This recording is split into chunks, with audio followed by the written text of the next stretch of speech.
Mega DSC మీద విద్యాశాఖ మంత్రి నారా లోకేష్ గారు వచ్చేసరికి చర్చకి మీరు సిద్ధమా రండి అని చెప్పి అంటున్నారు కదా. మీరు ఎందుకు చర్చకి సిద్ధం అవ్వట్లేదు సార్ అసలు? చర్చకు సిద్ధం కావట్లేదని ఎవరన్నారమ్మా?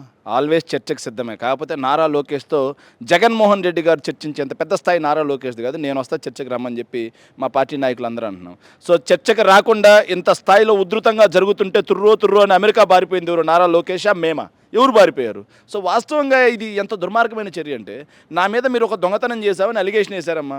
అలిగేషన్ వేసిన తర్వాత పోలీస్ డిపార్ట్మెంట్ మొత్తం వచ్చి నా ఇల్లు మొత్తం సోదా చేసుకోండి, ఇక్కడ ఒక లాకర్ ఉంది, ఇక్కడ ఒక లాకర్ ఉంది అని చూపిస్తా. నేను దొంగతనం చేయకపోతే, నేను దొంగతనం చేసి ఉంటే నేను తుప్పు నువ్వు మా ఇంట్లోకి ఎట్టొస్తావు అని చెప్పి బెదిరిస్తాను నేను. సో ఇక్కడే అర్థమవుతుంది కదా. మేము అడిగేది ఏంటి? వెరీ క్లియర్గా నవీన్ అనే అతని విషయంలో, స్టేట్ ఫస్ట్ ర్యాంక్ వచ్చిన అతని విషయంలో మీరు సర్టిఫికేట్స్ వెరిఫికేషన్కి ఎందుకు పిలవలేదు? నవీన్ అనే అతని చేతిలోనే కదా డిఎస్సి పేపర్ అప్లోడ్ అయింది. అప్లోడ్ చేసిన వ్యక్తే వచ్చి ఎగ్జామ్ రాస్తే స్టేట్ ఫస్ట్ ర్యాంక్ ఏమొస్తుంది?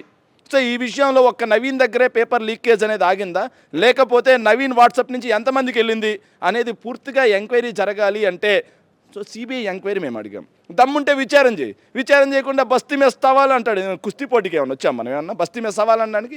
ఇది కాకుండా సర్టిఫికెట్ల వెరిఫికేషన్కి మీరు పిలిచినప్పుడు 1:1 నిష్పత్తిలో మీరు పిలిచారు. సర్టిఫికెట్లు సరైనవే అయితే మీరు ఉద్యోగం ఇవ్వాలి కదా. సర్టిఫికెట్లు సరైనవి ఉండి మీరు పిలిచిన తర్వాత కూడా వాళ్ళకు ఉద్యోగం ఇవ్వలేదు అంటే అక్కడ అవకతవకలు జరిగినట్టా కాదా? దీని మీద విచారం చేయండి అంటున్నాం. మేము విచారం చేయమంటే బస్తీ మీద సవాల్ రా పోటీకి అంటాడు. సో మనం ఏమైనా కుస్తీకి పోతున్నాం? విచారం చేస్తే పోద్ది కదా. ఇది కాకుండా స్పోర్ట్స్ సర్టిఫికెట్ల అంశంలో 2% నుంచి 3% ఎందుకు పెంచారని అడిగాం. మా పాలసీ అది అన్నారు. సరే, పాత విధానాన్ని ఎత్తేసి డిఎస్సి రాయకుండా, టెట్ రాయకుండా, డిగ్రీ లేకుండా మీరు స్పోర్ట్స్ కోటాలో ఉద్యోగాలు, సైన్స్ నేర్పడం కోసం, సోషల్ నేర్పడం కోసం, ఫిజిక్స్ నేర్పడం కోసం, మ్యాథమెటిక్స్ నేర్పించడం కోసం, వీటి కోసం మీరు ఎట్టా ఇస్తారా ఉద్యోగాలు అని అడిగాం. దానికి మీరు దమ్ముంటే విచారణకి సిద్ధంగా అండి. అంతేగాని బస్తీ మీద సవాల్ కుస్తీ పోటీకి రండి అన్నట్టుగా మీరు రండి అని చెప్తారు.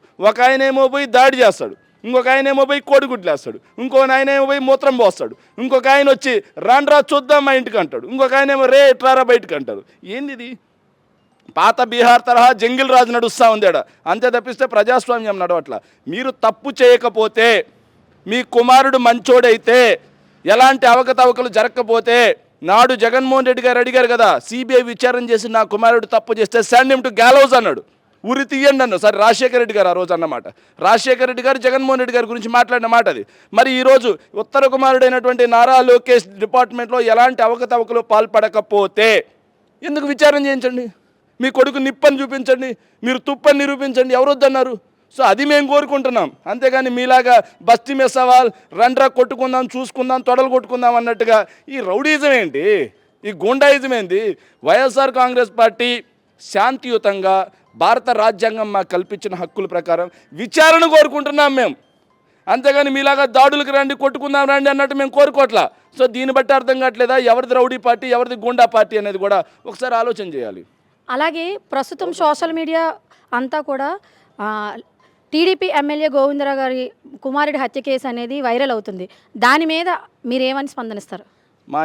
ఈ ప్రభుత్వం, ఈ వెన్నుపోటు పార్టీ, బూడిద పార్టీల అధికారంలోకి వచ్చిన తర్వాత వీళ్ళకి ప్రజాస్వామ్యం అక్కర్లేదు, సో చట్టాలు అవసరం లేదు. కేవలం నారా లోకేష్ రచించినటువంటి నారావారి రెడ్ బుక్ రాజ్యాంగం అనే పిచ్చి కుక్క ప్రకారం మాత్రమే పరిపాలన కొనసాగుతోంది. మనం బాగా గమనిద్దాం. సో రైతులకు ఏమన్నా చేశారంటే చేయరు, మహిళలకు ఏమన్నా చేశారంటే చేయరు, విద్యార్థులకు ఏమన్నా చేశారంటే చేయరు, నిరుద్యోగులకు ఏమన్నా చేశారంటే చేయరు.